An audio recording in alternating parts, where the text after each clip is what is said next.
Hello and welcome to this Tyrannus OpenTX quick tip. This quick tip is about throttle curves, and it's something that quite a few people have asked me about. Now, I've just finished doing the review video for this model here. This is the quadcopter that I've just built in Quadcopter Building Series 6, and it is based on a Flynoceros ether frame with some very powerful motors from Holobro, and it hovers at a very low throttle value.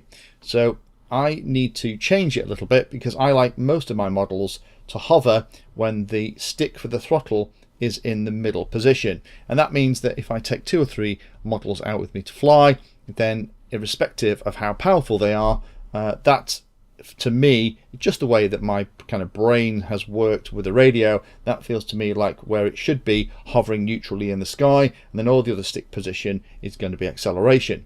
Now, this is very much personal choice, and I imagine lots of racers will not want to do this because that means that an awful lot of your power is all crunched up at the top 50% of the stick movement.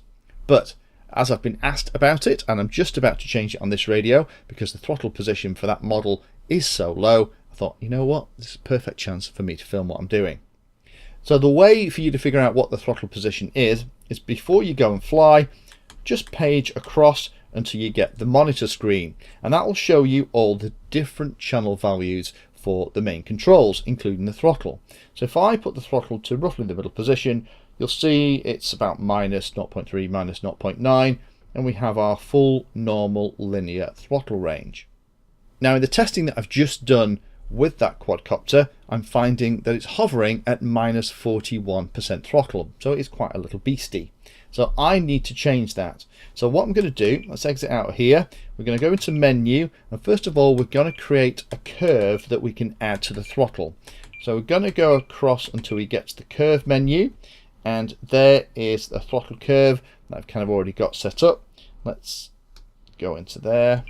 And what we're going to do, I would normally give it a name like THR, just so you know what it's going to be used for. Make sure it's a 5-point curve, and make sure that you've got the smooth checkbox ticked. And then what you're going to do is you're going to go down and select this middle channel value, minus 11, and we're going to change that to minus 41. I'm going to select it, and we're going to increase it to minus 41. You can see on the right hand side it's going to change. So that's roughly where my quadcopter is hovering. Now, what we need to do is either side of it, we need to smooth everything out. So what I tend to do is actually eyeball it. I'm going to change these numbers until we get a reasonable throttle curve. And all I'm doing is I'm trying to make it,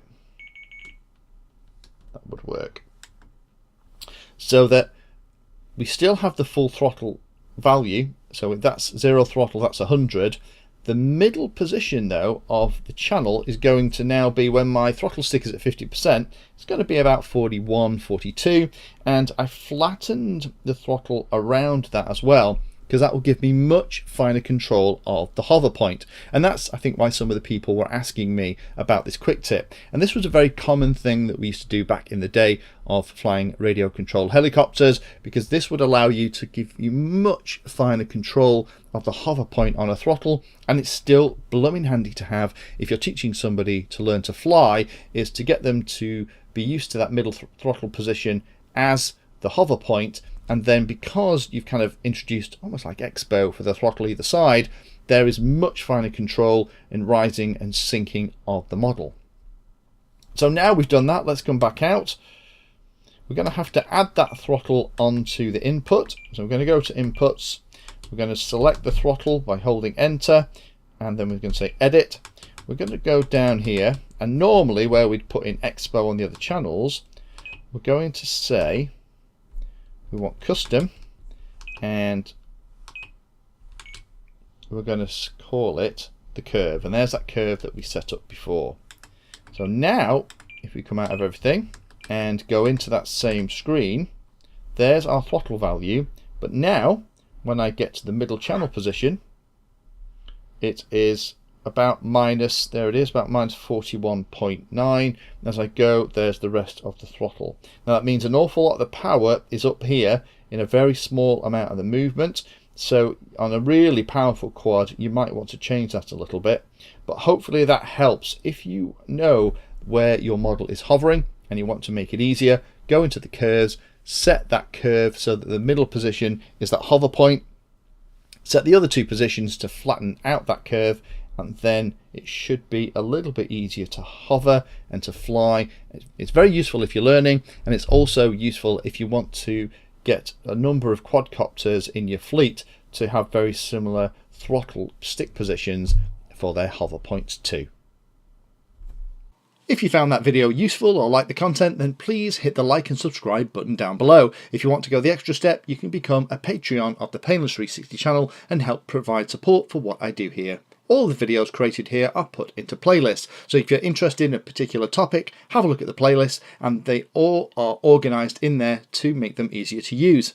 If you're not sure if there's a video for your particular problem or topic you want to know more about, then add Painless 360 to the Google search term that you're interested in, and that should find the video, article or content about the particular thing that you're interested in having a look at.